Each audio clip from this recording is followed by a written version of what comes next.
시청자 여러분 안녕하세요. 오늘의 코인 앵커 이지영입니다. 오늘도 간밤에 일어났었던 글로벌 뉴스들과 함께요. 투자 시장 분위기 저와 함께 체크하고 가시죠. 전일 뉴욕 증시는 또 한 번 하락 마감했습니다. 잭슨 홀 미팅의 발언이 아직까지 뉴욕 증시에 악영향을 끼치고 있는 모습인데요. 보다 자세한 사항 지표로 살펴보겠습니다. 네, 다우존스가 0.57% 하락 마감했고요. 나스닥 지수도 1.02% 하락 마감했습니다. S&P 500 지수 역시도요. 0.06% 하락 마감했고요.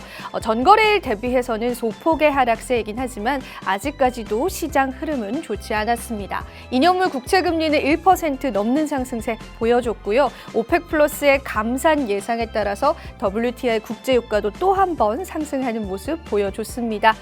달러가 14년 만에 최고치다라고 합니다. 그에 따라서 골드 시세도 좋지 않은 모습입니다. 이어서 암호화폐 시세들도 한번 살펴봐야겠죠. 비트코인 시세부터 살펴보겠습니다. 네, 비트코인 그래도 2만 달러 선 위로 올라와줘서요. 현재는 2만 달러 선에서 거래되고 있는 모습입니다. 이더리움도 간밤에는 회복세를 보였습니다. 현재는 1,543달러에서 거래 중이고요. 여타 알트코인들도 하나하나 가격 한번 짚어보겠습니다. 리플 같은 경우에는 0.3달러 선에서 거래 중이고요. 에이다 코인도 0.45달러에서 거래 중입니다. 솔라나는 24시간 기준으로 0.5% 하락세 나타내고 있고요. 다른 코인들 역시도 현재는 보합권에서 진행 중입니다. 자, 오늘의 이슈도 한번 살펴봐야겠죠. 오늘 첫 번째 이슈부터 저와 함께 살펴보겠습니다. 지금의 하락은 마운트 곡스 사건 때문일까? 네, 일전에 저희가 이 마운트 곡스 해킹 사건에 대해서 다뤄드렸습니다. 이 비트코인 물량 14만 개가 풀릴 것이기 때문에 일시적으로 시장에 조정이 있을 수 있다라고 말씀을 드렸는데요. 그 물량이 풀리는 시기가 다가오자 시장이 좀 공포감으로 만연했습니다. 안 그래도 힘든 암호화폐 시장에 이렇게 많은 물량이 풀려버린다면 또 한 번의 하락세를 겪지는 않을까 우려가 굉장히 많았던 시점이었는데요. 이에 따라서 이 마운트 곡스에 따른 피해를 받았었던 비트코인 채권자들이 발을 벗고 나섰습니다. 트위터를 통해서 이러한 소문들은 사실이 아니다라고 일축을 했고요. 13만 7천 비트코인의 덤프는 없을 것이다라고 일단락시켰습니다. 자신을 마운트 곡스 채권자라고 소개한 에릭 윌이요. 암호화폐 거래소가 또 언제 상환 절차를 진행할 것인지에 대해서는 정확한 일정이 밝혀진 게 없고요. 하물며 이러한 비트코인을 다시 돌려받는다라고 하더라도 본인은 매도하지 않을 것이다라고 시장을 안심시키는 발언을 했습니다.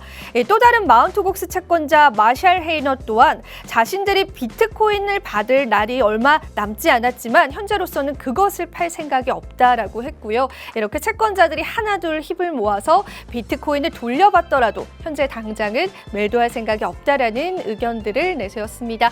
그래도 우리 시장에 어느 정도는 좀 힘이 되는 발언들인 것 같습니다. 부디 이 마운트 곡스 해킹 사건이 우리 시장에 악재로 다가오지 않기를 바라보면서 첫 번째 이슈 맞춰보겠습니다. 이어서 두 번째 이슈 넘어가 보시죠.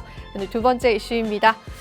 월스트리트 늑대, 비트코인은 인플레이션 해지 수단. 네. 지금 보이시는 이 사진이 여러분 누구인지 기억나시나요?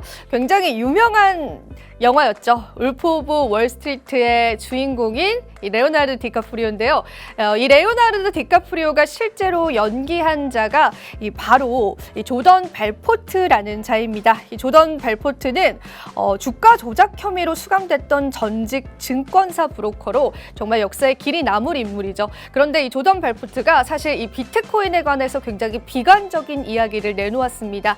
비트코인의 가치는 0이다라고 비판을 했었는데요. 최근에 그가 야후 파이낸스와의 인터뷰에서 그러한 본인의 생각이 틀렸다라고 이야기를 했습니다. 그 이유를 들었던 것이 지난 2018년도에 비트코인이 3,000달러까지 떨어졌을 때 본인은 이번 계기로 이 비트코인의 가치가 0이 될 것이다라고 생각을 했는데 다시금 바닥 구간을 형성하고 뛰어오르는 모습을 보고 본인의 생각이 틀렸다라고 이야기를 했고요. 향후에 비트코인 3년 안에서 5년 안에 수익이 나지 않는다면 그게 더 이상한 것이다라고도 인터뷰를 했습니다. 그러면서 그는요, 이 비트코인은 후에 이렇게 인플레이션의 해지 수단이 될 수 있는 가능성이 다분하다라고 했고요. 지금이 또 비트코인을 투자하기에 좋은 적기이고 후에 3년에서 5년 후에는 큰 수익을 가져다 줄 것이다라는 이야기까지도 덧붙였습니다.